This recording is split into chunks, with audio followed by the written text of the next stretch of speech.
चाहे आप कितनी ही तगड़ी माँ बाप की औलाद हो, बट पढ़ाई के साथ घर के काम करना एक रियलिटी है। एंड क्वेश्चन ये है कि how to manage both without stress, because हमारी कंडीशन कुछ ऐसी होती है। स्कूल का बैग अभी रखा नहीं होता कि मम्मी की आवाज आ जाती है, बेटा यूनिफॉर्म चेंज करके लंच पे हाथ बिठा देना। रात को भी पढ़ने ही बैठते हैं कि बड़ी बहन की आवाज आती है, आज बर्तन धोने की बारी तेरी है, अपने बर्तन धो के सोना। सुबह अभी रेडी ही हो रहे होते हैं कि पापा आवाज लगा देते हैं, बेटा चाय जल्दी ले आओ, लेट हो रही है। I mean,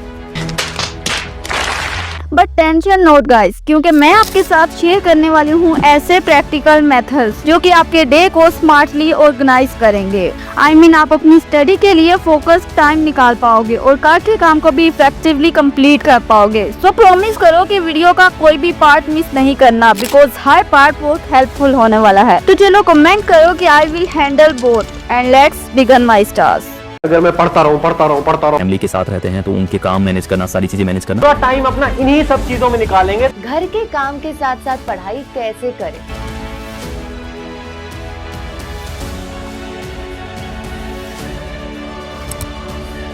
first, calm down and plan. Let's say कि आपको स्कूल टीचर ने बहुत सारा होमवर्क करने को दिया है और घर आते ही मम्मी ने आपको किचन और लॉन्ड्री के काम की लिस्ट दे दी है। अब ऐसी सिचुएशन में आपके दिमाग की बत्ती नहीं जलेगी कि आप करो क्या, पर आइडिया क्यों ना आप काम डाउन होके प्लान करो।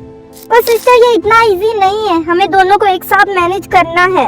अरे चिल यार, काम डाउन। जैसे मैं बता रही हूँ वैसे करोगे ना तो इजी ही होगा। देखो, सबसे पहले तो एक डीप ब्रेथ लो, फिर एक कॉपी पेंसिल लो, लिस्ट बनाओ और उस पर लिखो कि कौन सा काम इम्पोर्टेंट है और कौन सा स्टडी टास्क अर्जेंट है। एग्जाम्पल से समझते हैं कि मैथ का असाइनमेंट आपको कल सबमिट करवाना है तो रात को हो जाएगा। लॉन्ड्री का काम जरूरी है क्योंकि उसमें यूनिफॉर्म है, धूप चली गई तो सूखेगा नहीं, तो उसे अभी करना है। इंग्लिश का ऐसे ट्यूशन जाकर लिखना है तो लॉन्ड्री के बाद ये होना चाहिए। अब प्लानिंग का मैजिक ये होगा कि आपको कंफ्यूजन नहीं होती, दिमाग ऑर्गेनाइज हो जाता है और टेंशन ऑटोमेटिकली कम हो जाती है। अब आप ये कहोगे कि लॉन्ड्री का काम और इंग्लिश का ऐसे इकट्ठे कैसे होंगे, तो यस, इट्स नॉट पॉसिबल। और यहाँ काम करेगा हमारा method number 2, priorities and time block. हमारी सबसे बड़ी मिस्टेक पता है क्या होती है कि थके हुए माइंड से स्टडी करना, एंड जब माइंड फ्रेश हो तब झाड़ू पकड़ लेना।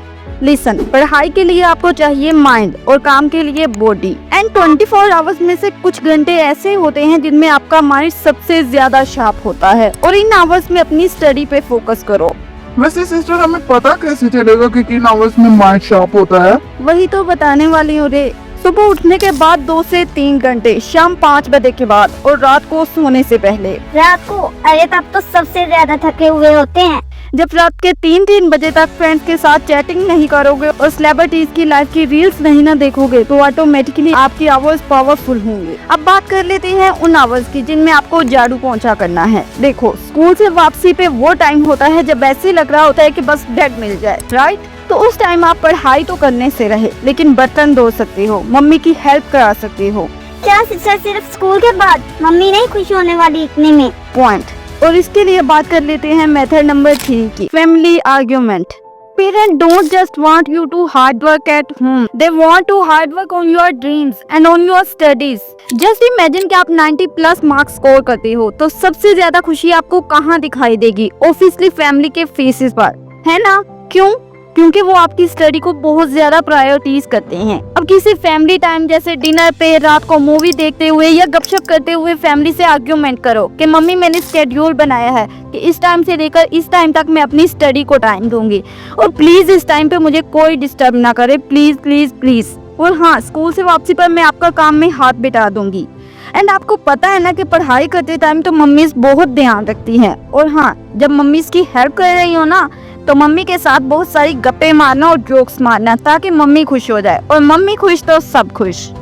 Environment setup. मान लो कि आपने तीनों स्टेप्स प्रॉपरली फॉलो कर लिए लेकिन फिर भी आप पढ़ नहीं पा रहे, and that's reason is environment problem. अब कहने का मतलब ये भी नहीं है कि आपके पास परफेक्ट स्टडी रूम हो, नहीं, सिर्फ एक कॉर्नर ही चलेगा जिसमें आपकी स्टडी टेबल थोड़ी क्लियर हो, सिर्फ रिक्वायर्ड बुक्स हो और फोन साइलेंट पे हो या थोड़ा दूर हो। और हाँ, ये जो बेड पे बैठ के पढ़ने वाली आदत है ना, इसे प्लीज छोड़ दो। बेड एक रेस्ट प्लेस है, वहाँ पढ़ने बैठोगे तो कब आंख लग जाएगी पता भी नहीं चलेगा।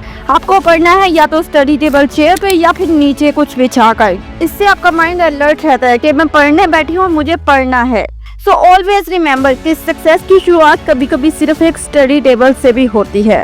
Number 5, give your time with your space. सच सच बताना कि आप दिन में अपने लिए कितना टाइम निकालते हो। अपना टाइम ये कहाँ से आ गया भाई, काम और पढ़ाई तो होती ही नहीं हमसे, अब खुद को भी टाइम दें।